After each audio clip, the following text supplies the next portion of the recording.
Hey, I'm Ted Rubin with Active Engage, and I'm here with George Nenni, the resident expert for sure on all things Google Analytics and anything that has to do with website analytics. So thanks for coming by. I appreciate you stopping in to kind of give us an update on what you're seeing and how things are going at the show and some of the new stuff that you're seeing that's available within analytics, on websites. Yeah, sure. We appreciate having the conversation. We have a number of mutual customers, and you guys have always done a great job supporting us with Thanks. Google Analytics 4 and the events firing. And so it's always a pleasure just to hear what's new, see your booth, and chat. Yeah, thanks. No, we really appreciate it. We're working really hard to try to make sure that we make all of the information available, so that dealers can manage all of this analytics and use it to their best benefit, all throughout the chat process and things that are transpiring on the website as well. So, what have you seen that's going on, either here or just in general? Like, what advantages are dealers able to take, from what you're I think in many ways dealers are just trying to get back to the basics. I think pre-COVID, sales teams really knew a lot about following up on leads and really working that sales channel. During COVID, of course, people just showed up with checks, and so a lot of salespeople that were hired during the pandemic and after may not have those skills. And so I think dealers are looking for tools that will help them be able to work leads better, to be able to follow up on leads, to be able to deal with phone calls, deal with chats, and just give their teams the right tools and the right training to be able to be more effective at working active leads. Right. No, absolutely. And so, do you find that a lot of dealers are looking to take advantage of this kind of information that's now? I mean, I think that especially as we moved into the G4 analytics piece, there's so much more that you can do to be able to offer the dealer analytics and data to modify their interactions, with the customers as they move forward. So are dealers, taking advantage of those things in a lot of ways, or?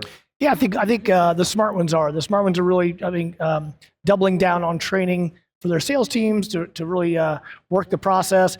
But also, a lot of digital marketing traffic ends up chatting, right? Especially for us, Facebook campaigns. So when dealers run Facebook campaigns, they generate a lot of phone calls and a lot of chat interactions. And so making sure that we're first tracking those chat interactions, but also making sure that the dealers have tools to be able to monitor the quality of those, how well are their agents doing, with moving people through the pipeline, and really just focusing on those conversations, looking at those conversations in the CRM, and training reps on how to just be more effective. Yeah, I think it's important for them to be able to kind of pull apart all of those pieces of data to be able to understand how customers are navigating through the site and what events or other things that are happening as they're transpiring or kind of matriculating through the site, to understand how to offer things to the customer or what their interest is, like where is their interest really lie, what's motivating them to do the things that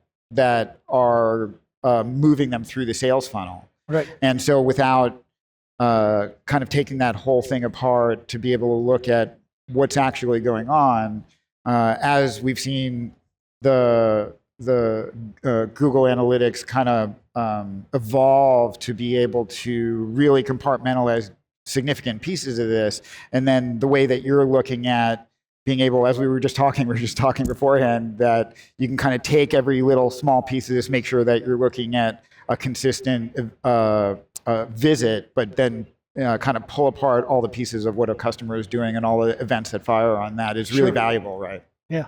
So we definitely love all those different data points. And with Google Analytics 4, the ability for dealers to really drill down into their conversions, because with the Automotive Standard Council events, the ASC events, you have the ability to embed every event with 35 pieces of additional information. And those include VIN number, stock number, year, make, model, first seen date of the vehicle, right? So now instead of looking at all the number of chat interactions you've had in the month, you can look at it and say, show me my chat interactions on vehicles over 30 days, over 90 days, and so on. So you can really slice and dice it better.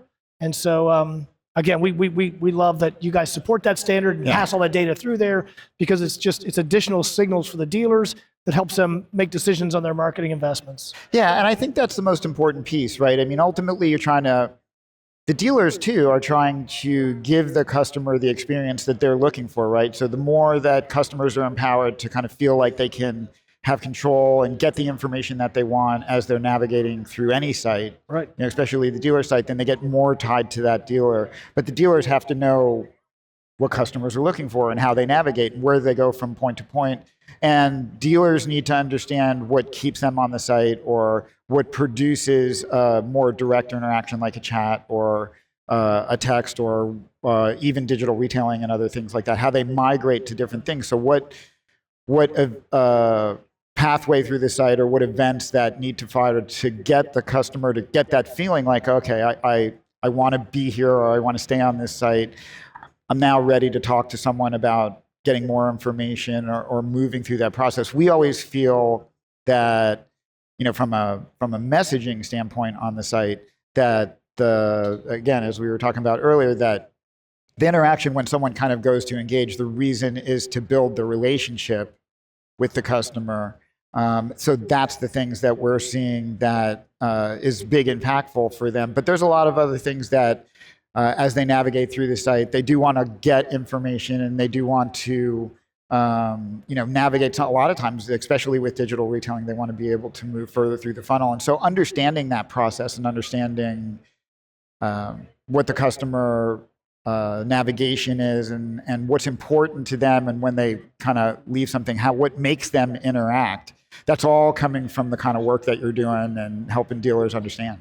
Yep. Tons of important data in those conversations. You're right. And I'm sure the best dealers, the best performers are obsessing on training all their agents to make sure that they study those interactions. They know, they know how to properly respond and how to close for the appointment or whatever they're trying to accomplish. And then that management is occasionally looking in over those and being able to look at those conversations and measure the quality and then coaching those reps to have more success.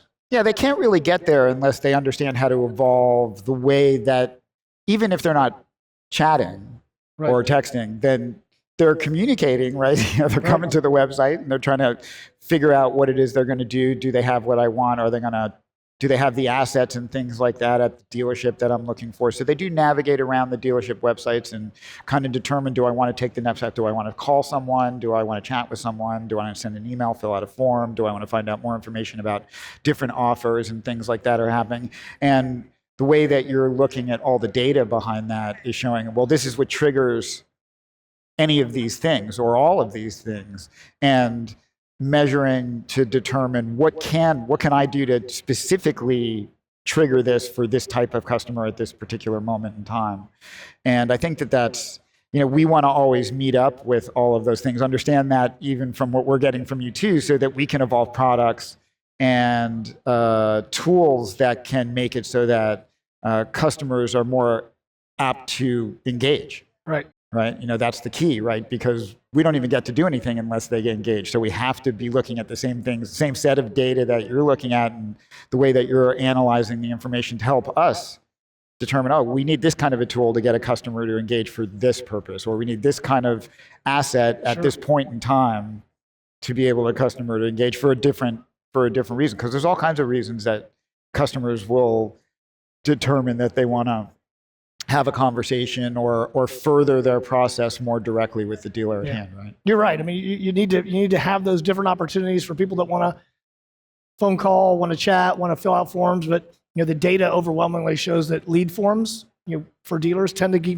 be filled out less year over year. Right. Young people tend to gravitate toward chat and phone calls. Right. One of my sons recently bought a car and he shopped 3 or 4 dealers, and it was interesting afterwards. He said, Dad, I never filled out a lead form. All I did was chat and have phone calls. Right. I just think there's a lot of that out there, and it probably will become increasingly the trend. Yeah, we're seeing, on our side, we're seeing that, even as they migrate to a lot of the lead form form fill pieces, that we can put chat behind it, and we're getting, it's probably a similar amount of interaction with it, but the conversion to a sale is much more significant than a form fill. When we get to have like a human to human interaction where it's different than just filling out a form, or it's different than having an automated interaction in some way where we're actually trying to create that relationship based on the fact that, well, I said, you have a customer who's there. You have a customer who's saying, okay,